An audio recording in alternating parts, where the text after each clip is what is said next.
Shalom Bapak Ibu Saudara sekalian, berjumpa lagi dengan saya dalam program Cahaya Kebenaran Firman Allah. Dan hari ini saya akan berbicara tentang kebenaran yang salah. Bapak Ibu, seringkali kita di dalam hidup ini seringkali mengeluarkan statement-statement tentang suatu perkataan-perkataan kepada orang lain yang menganggap apa yang kita bilang, apa yang kita katakan kepada orang lain itu suatu kebenaran. Padahal dalam posisi orang lain belum tentu apa yang kita katakan sesuatu kebenaran itu bagi orang lain benar, belum tentu.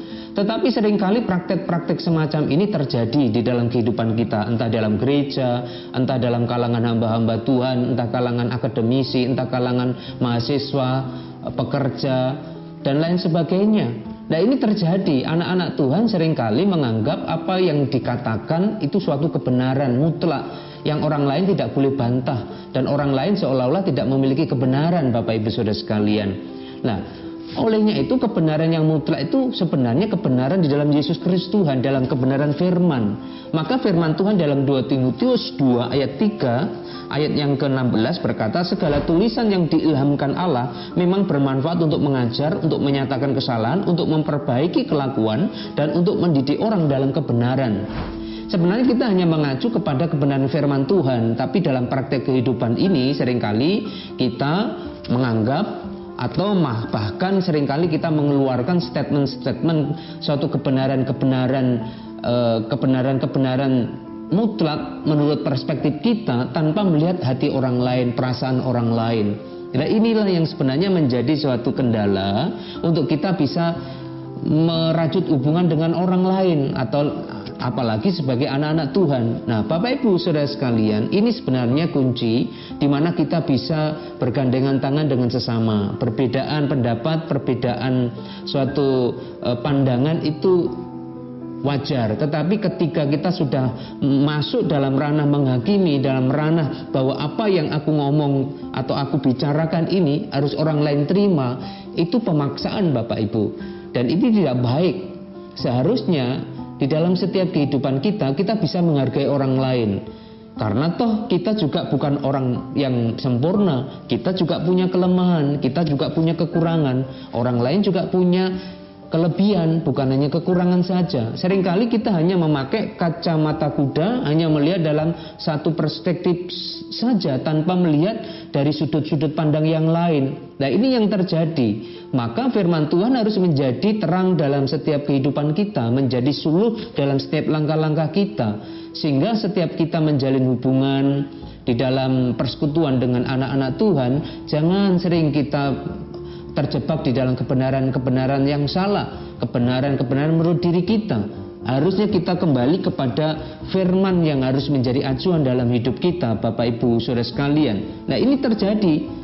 Nah, olehnya itu jangan sampai orang lain terluka oleh karena perkataan kita yang menganggap bahwa walaupun kita mungkin sebagai pemimpin, mungkin kita menjadi orang yang memiliki kebijakan untuk melakukan segala sesuatu, tapi hargai orang lain juga, tetapi juga harus melihat orang lain dengan perspektif dalam Tuhan. Kalau kita hanya melihat dalam sisi organisatoris, kita hanya melihat dari sisi kemanusiaan diri kita tanpa melihat bahwa apa yang kita lakukan ini untuk memuliakan Tuhan atau tidak.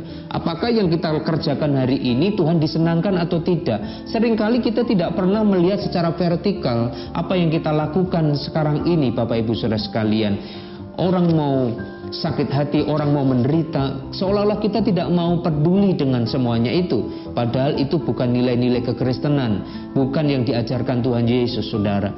Kalaupun hari ini ketika kita melakukan suatu kebenaran, tapi kebenaran itu beranjak dari kebenaran firman Tuhan, silakan. Tapi kalau kebenaran itu memang betul dari kebenaran firman Tuhan, pasti akan meneduhkan orang lain, pasti membuat orang lain juga sukacita, orang lain juga merasakan damai, sejahtera dalam hatinya. Tetapi kalau apa yang kita ucapkan ini akhirnya membuat bumerang bagi orang lain, itu yang harus diperhatikan. Hanya kita yang tahu, hati kita dengan Tuhan yang tahu. Karena kalau kita mengucapkan kata-kata yang seolah-olah benar menurut kita, tapi itu bisa menyinggung orang lain, apakah itu benar?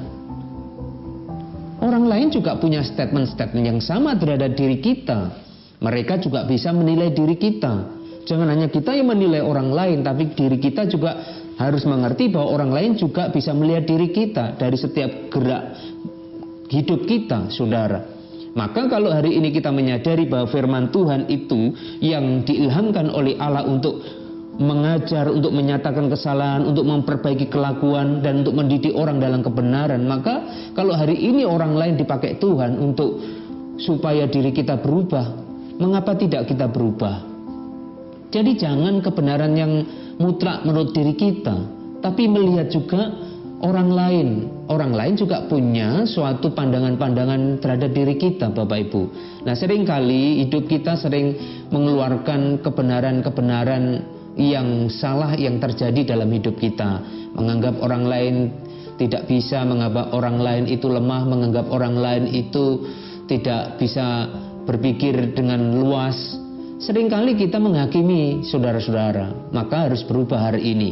Lewat kebenaran firman Tuhan hari ini, kiranya saudara dan saya dikuatkan, kita bisa dirubah, supaya kebenaran-kebenaran yang salah itu harus kita rubah. Harusnya kebenaran firman Tuhan yang harus kita miliki, supaya apa yang kita lakukan pasti benar di dalam Tuhan, karena firman Tuhan itu ya dan pasti. Dan kalau kita berjalan dan kita melakukan kehendak Tuhan, berlandaskan kebenaran firman Tuhan, saya percaya kita pasti akan diberkati oleh Tuhan. Kiranya berkat anugerah dari Tuhan dan cahaya kebenaran firman Tuhan hari ini bisa memberkati Bapak Ibu saudara sekalian, dan kiranya Tuhan Yesus memberkati kita semuanya. Shalom, Tuhan Yesus memberkati. Amin.